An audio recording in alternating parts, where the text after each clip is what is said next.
Okay, so I'm going to create a new composition. I'm going to call it basic tree.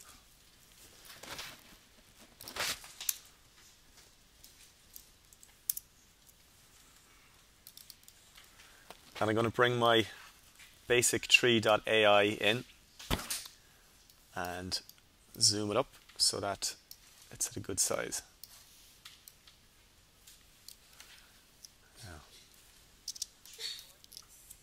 I am recording it. Yeah. Okay, so the basic idea is here is that I'm going to try and replicate some sort of a natural growing movement here. So the first thing that's going to grow naturally is the base of the tree. You don't get branches growing from thin air. So I'm going to do this in 3 brush strokes. And the first brush stroke is going to start the main section of the tree growing there, and when it gets to the right point I'm going to start another brush stroke. When it gets to the right point for the second one I'm going to start that one. I can't do any painting without having some sort of a layer to do that painting on. So what I can do here is I can actually use the basic tree itself as a layer on which to do the painting. Now this is where it gets slightly more complicated because I'm reusing layers. So I'll copy and paste that. I'll switch that one off for the moment just to keep it simple, and I'll open up basic tree in its own layer.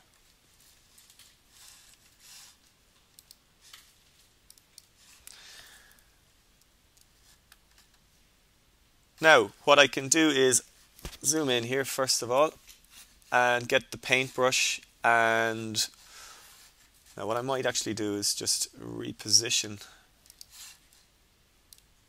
No, I can't reposition there, can I? Okay, so I'm going to get a paintbrush, bring it down significantly in size.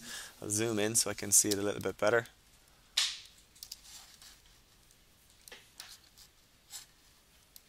Okay, so this is quite small. That should just about do it. Now I'm going to set this to right on, and I'm going to give myself enough space there so I can get from the bottom of the tree to the top.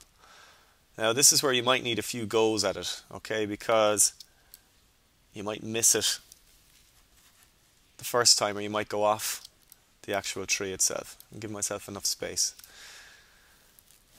Okay, so I'll start my brush stroke.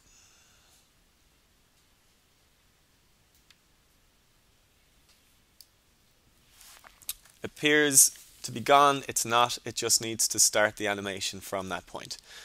Now what I'm going to do is I'm going to wait till it gets to the right point here, and I'm going to start this branch.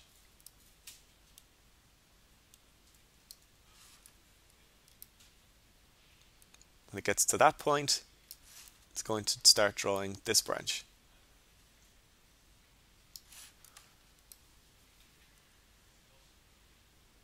Okay, now I can change the speed at which these come in through their keyframes, brush 1, 2 and 3.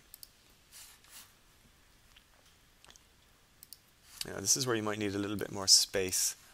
So you'll see that the second one animates between these 2 keyframes. So if I wanted to speed it up, I just pull that in. Now the second one, or the third stroke, might need a little bit more speed as well.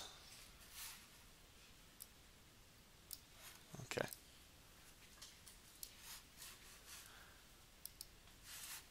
Now when you go back out here, you'll see that what you're actually left with is the exact drawing that you've just been doing. You have the tree and you have the paint strokes. So the first thing I'm going to need to do is to go paint on transparent, turn that on. Now when I go back out, or I am out, so now all I should see is my brush strokes. The next step is to switch back on the original tree layer. Okay, so this is the one that I'm going to do the masking on. The tree layer that I did the painting on was just used so that I could match up the brush strokes to the branches. I've now switched off the tree part of that layer to just leave myself with the brush strokes. So I'll switch back on the tree. So now I have my paint strokes going directly over the tree because I used an exact duplicate of it as my basis for my paint strokes. All I need to do now is change the blend mode on the top layer, which is just my paint strokes, to stencil alpha. and I get the effect.